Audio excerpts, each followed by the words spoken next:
Hey guys, welcome to this video. So what we're going to do in this one is relatively straightforward. We're just going to stop projectiles from hurting people of the same layer. So now enemies don't destroy each other, making our life a little bit harder. Rick, you may need to do slightly different play tuning now because enemies are no longer hurting each other in battle, so they'll be a bit harder to kill. Okay, see you in there. I would love to be making use of our animation right now and importing some animations, but we have not quite yet got the asset pack organized that we want to arrange for you. So instead of that, we're going to make sure that our projectiles discriminate right now. So if you have a look over here, when the enemies are attacking me, if I just let go of the mouse and keyboard, you can see the enemies are dying, and that's because their projectiles are hurting one another. Now, why are they hurting one another? Well, if we go and have a look in the projectile class, let's have a little look. I think it's pretty obvious why they hurt each other. It's because there's no reason for them not to. If the thing they hit is damageable, and an enemy is damageable in that they conform to the iDamageable interface, then the damage will get done regardless. So we need to sort that out, don't we? We need to make that a little bit better. And you know what? I'm going to ask you to do that. I'm going to ask you to make projectiles discriminate. Check the shooter layer is different from the layer of the thing you're hitting. Now, what do I mean by the shooter layer? Well, we're going to need to store who shoots the projectile, and I suggest we store that on the projectile. So that's some data you're going to need to add to the projectile. Then compare the layer. By layer, I mean this layer up here in the Unity editor. So if we just take a look at the player, it's on layer default in the case of the player, but the enemy is on layer enemy. And the player's mesh, well, the player's actually not on a layer at the moment. Let's put the player on a layer. Oh, that rhymed, didn't it? So player, make a layer for the player, and let's apply that back to the prefab, making sure there's no other weird changes. No, that looks okay. Again, it hasn't stuck. There you go. Change the children. So the player has a player layer. Wow, that takes some saying. And now let's do the same thing for the enemies. And now the problem is we've got multiple enemies at the moment, but we will sort that out shortly and combine those down using scriptable objects. But if I do this type of filter for prefabs here, I can take all of these enemies and make sure that they all have enemy layer, which they do. That's cool. All right, actually, strictly speaking, the player doesn't need a layer to do this because only enemies are firing projectiles at the moment. But anyway, now we're more thorough. So we're going to make sure that the layer of the thing that shot the projectile is different from the layer of the thing we're hitting it, and only deal damage if they're different, and then go ahead and test that in combat. So pause the video, have a crack at that challenge now, and I'll see you when you get back.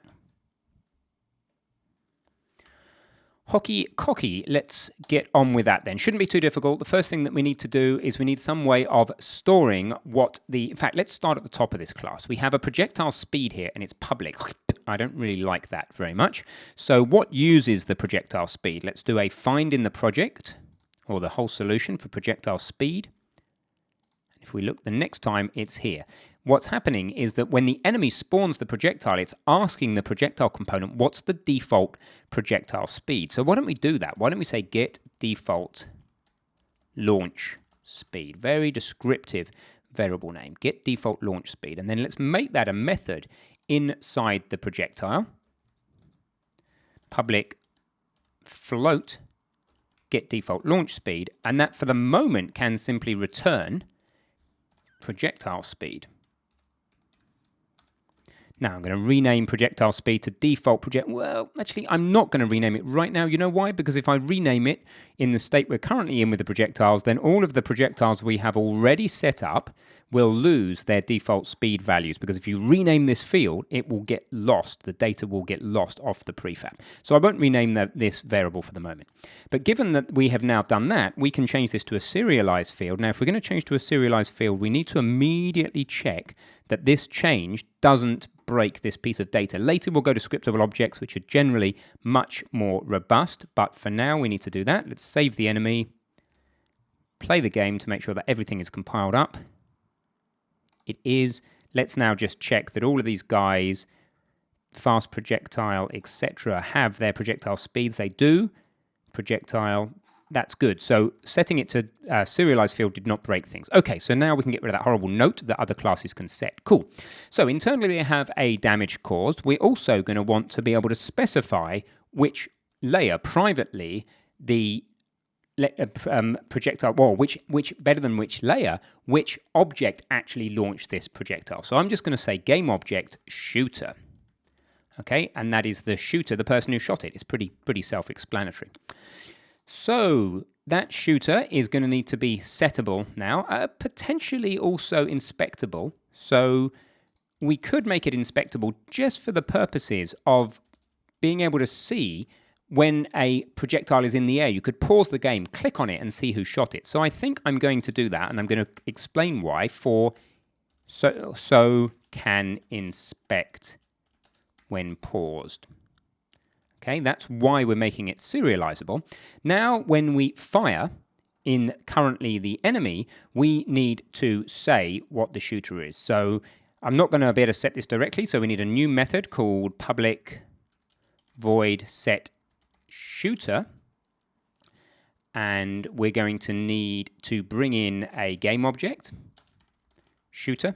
And again, it's a very simple and thin setter. Now, there's a problem stylistically with if you're using object-oriented programming like this, and you do a lot of setters and getters that just pass out member variables, we're not really using object orientation to its best, to be honest, because we're exposing data here, whereas these methods really ought to be adding some value. So that's just a side note for the moment. But as we move forward and try and improve our coding style, we're going to try and make sure we don't just write plain getters and setters, and we're going to start to try and think about doing something useful in these methods, okay? But for now, I'm just going to do that. I'm just going to say this.shooter equals shooter, because you're going to see all this type of code all over the place. By the time we get to the end of this course series, our code is going to be absolutely beautiful. So that's a promise to you. And we will work there slowly so that I can undo habits that you may already have or that you may be seeing out there, and then we can improve bit by bit by bit.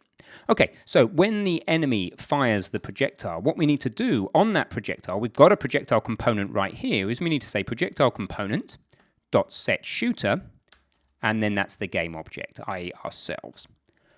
All right, now, just before we leave this class, this is too much. This is too much of a method. It's obviously got two logical chunks here. This thing spawns a projectile, sets the amount of damage on it, and sets the shooter on it. And then this one here sets the projectile velocity. So why don't we think about splitting that out? So this thing is no longer spawn projectile, but fire projectile. And then for self-documentation purposes, I'm going to use the shortcut Control and stop, or full stop, or the same thing as the right angle bracket or chevron down towards the bottom right of your keyboard. Control on that. Here's the keyboard shortcut, quick actions, Control plus dot. Yeah, I'm going to extract that out and just say spawn projectile. Now, that is a horrible, horrible refactor there. Look at that. It's got two out parameters in it. That is truly disgusting. So we are doing something wrong here, and what we're basically doing wrong here is that the enemy class is trying to do too much now, and we ought to be keeping things like the projectile that spawned, etc., in as member variables, but resisting that because it feels out of scope for the enemy. So I'm going to back out of this and make a note to myself that what we need to do is we need to start separate out character, not enemy, but character firing logic into a separate class, okay? And that will solve our problem. So I'll leave the refactoring there for the moment, but we will improve that in a bit. Right, let's just check firstly, before we go any further, that projectiles that are being launched actually have a shooter on them. So let's pause the game, go to the position of the player, zoom out a little bit, just click forward until we can see a projectile in the air. Wow, somebody fire? You must be able to fire somebody. How about this dude on the hill? He's going to fire in a moment, surely. This is where getting used to the keyboard shortcut for step, Control-Alt-P, may be useful. Okay, so trying to invoke the method enemy spawn projectile couldn't be called. What's wrong with that? Let's just take a little look. Is it just that I haven't saved? Where's the word spawn in here? Did anybody spot what I did wrong? Let's try again. Play it at full speed and make sure that the projectiles actually get spawned when I'm playing at full speed. They don't. Enemy.spawn projectile could not be called. Ah, invokes. Yuck. Look. Somewhere Oh, yuck, that's disgusting. Somewhere in our project, here it is, in the update of enemy, it's invoking a spawn projectile, and we've said to ourselves, switch to coroutine. So you see what happened there. This is the pain and the reason. So now at the first opportunity, not in this video will get too long, but at the first opportunity, I'm going to show you how to use coroutines instead of this minging, invoke, repeating. What's happened, of course, is I've renamed, I want to be free to rename things. I renamed a method somewhere. I renamed, what did I rename? Spawn projectile to fire projectile, and it busted it. It went and busted it because this is a string reference. How much does that suck? Tons. That's why we avoid string references. Almost as if I set that up. So let's just go make sure projectiles fire. They do. Now let's inspect a projectile that's in the air. This one is inbound to Twatus.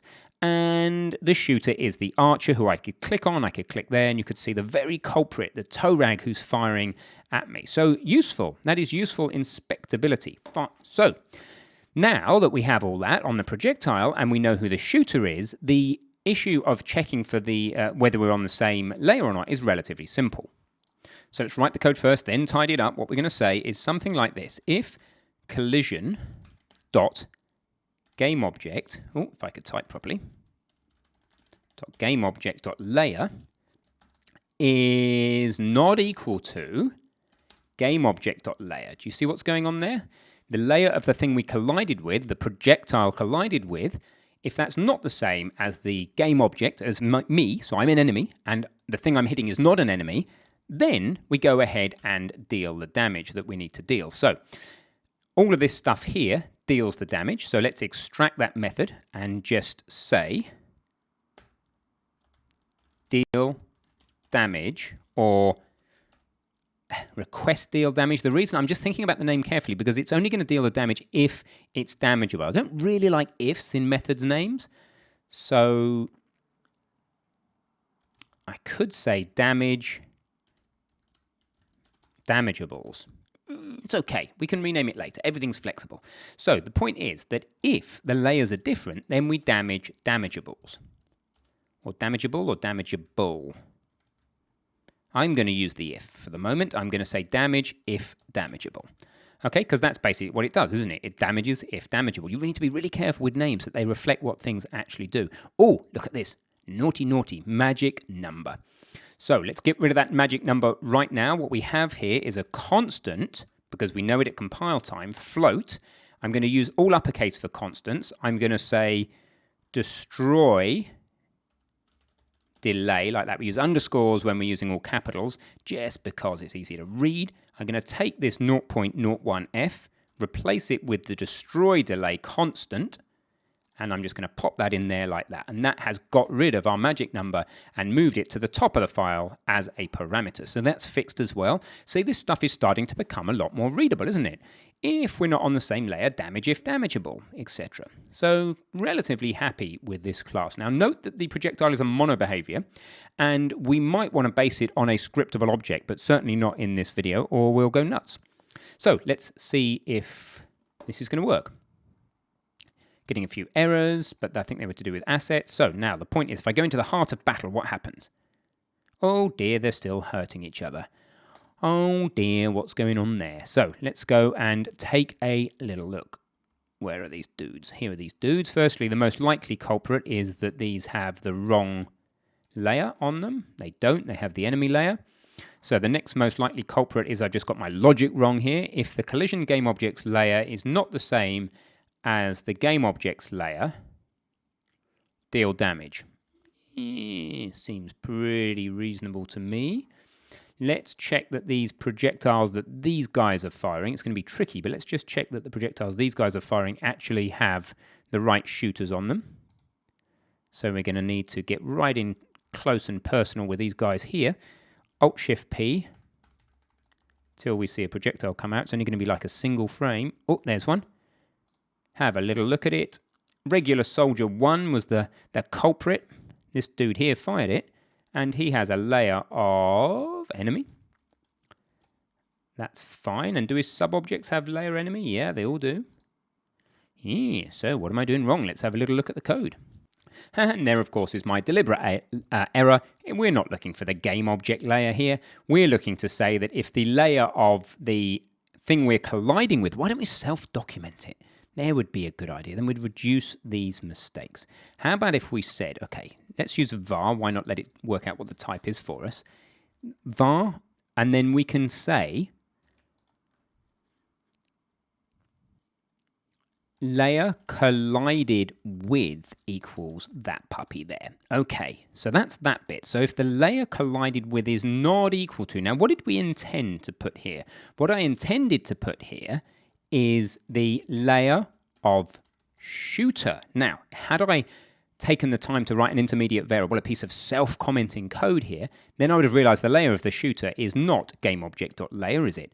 The layer of the shooter is something completely different. The way we get that is we go shooter.layer. All right. Now, arguably, this is a complete waste of time, this one, layer of shooter, shooter.layer. So I'm just going to accept that that's a waste of time and get rid of that intermediate variable.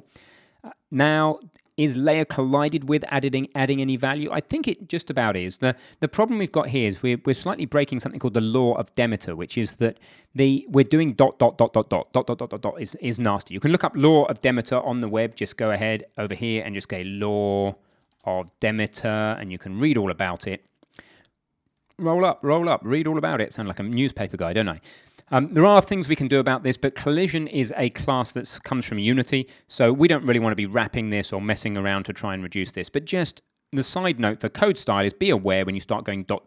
Couple of dots in a game engine like this, pretty normal. You're seeing it here as well. You get to your third dot, you've done something wrong, basically, I would say is a good rule of thumb. Anyway, this is a bit more like it. Let's take a look, see if we avoid self-damage. Now, we should. Skibbity-beep-bidoo. Oh, come on. Skibbity-beep-bidoo. There you are.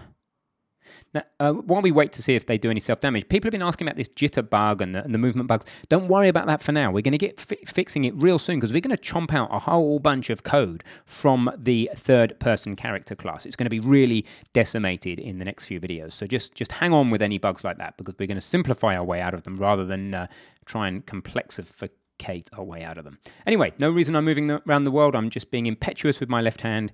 Video's over. I look forward to seeing you in the next one.